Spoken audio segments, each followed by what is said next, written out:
আমাদের প্রথম দরকার মেধা, তারপরে তো অন্য কিছু। দেশকে সামনে এগিয়ে যেতে হবে। সামনের বিশ্ব তো আমাদের এই সেন্টিমেন্টের উপর থাকবে না, আমাদের কম্পিটিশন করতে হবে, সারা বিশ্বের সঙ্গে আমাদের প্রতিযোগিতায় যেতে হবে। সেখানে মেধাকে যদি আমি প্রাধান্য না দিই, তাহলে আমি প্রতিযোগিতা করবো কিসের বেশি? তো সেইখানে আমি মনে করি সরকারকে আমরা অনুরোধ থাকবো যে এই বিষয়টির জন্য তারা আইন যেটা কেস হয়েছে এটা যেন যেটা অ্যাপিল হবে, এবং আমরা আশা করব এই অ্যাপিলের মাধ্যমে কিছু একটা সুফল আসবে।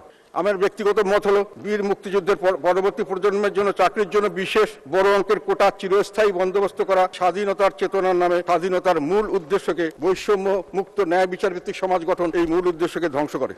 স্পিকার, যে কোনো পরিস্থিতিতে দেশের মানুষের মধ্যে বিভাজন সৃষ্টি কখনোই মঙ্গল বলে মনে করা যায় না। একথা আমরা স্পিকার, এই কথা আমরা যেন ভুলে না যাই। ইতিহাস সাক্ষ্য দেয় দেশের মানুষ বৈষম্যের বিরুদ্ধে সংগ্রাম আন্দোলনে জয়লাভের জন্য যে কোনো ত্যাগ স্বীকার করতে ও যে কোনো পর্যায় পর্যন্ত যেতে প্রস্তুত ছিল, এখন আছে। স্বাধীনতা যদি আমাদের মূল অর্জন সংবিধান, সেখানে সুযোগ সুবিধাদির ক্ষেত্রে সাম্যের কথা বলা হয়েছে।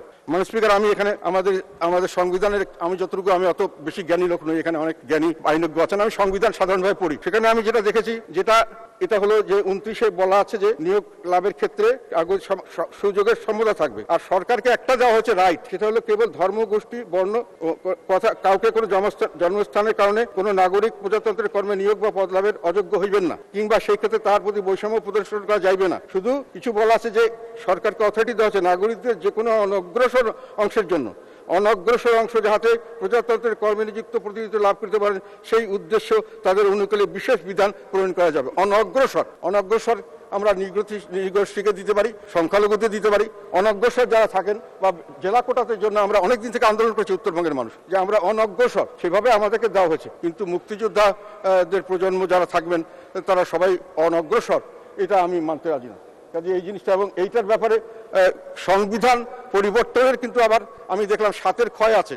এই বিধানটিকে কিন্তু সংবিধান পরিবর্তন করার এই সংবিধান এরাও করছে না।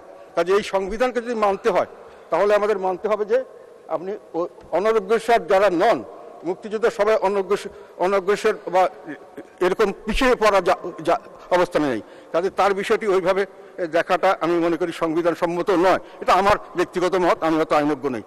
তবে এটা আমি আশা করব যে সরকার এই জিনিসটিকে যথাযথভাবে গ্রহণ করবেন, এবং যেহেতু সরকারি একটা সিদ্ধান্ত আগেই দেওয়া হয়েছে, সম্ভব যদি পরিবর্তন করতে হয়, যেগুলো আগে ছিল ওগুলো দিতে পারেন, কিন্তু মুক্তিযোদ্ধার কোটাতে একেবারে এত বড় অংশ 30%। আরেকটা বিষয় আমি ছাত্রদের কাছে যেটা দেখেছি, এটাও তাদের দাবিটা আমি মনে করি রিজনেবল, রেশনাল।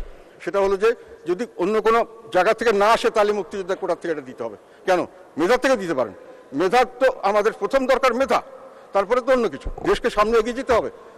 সামনের বিশ্ব তো আমাদের এই সেন্টিমেন্টের উপর থাকবে না, আমাদের কম্পিটিশন করতে হবে, সারা বিশ্বের সঙ্গে আমাদের প্রতিযোগিতায় যেতে হবে। সেখানে মেধাকে যদি আমি প্রাধান্য না দিই, তাহলে আমি প্রতিযোগিতা করবো কিসের বেশি? তো সেইখানে আমি মনে করি সরকারকে আমরা অনুরোধ থাকবো যে এই বিষয়টির জন্য তারা আইন যেটা কেস হয়েছে এটা যেন যেটা অ্যাপিল হবে, এবং আমরা আশা করব এই অ্যাপিলের মাধ্যমে কিছু একটা সুফল আসবে।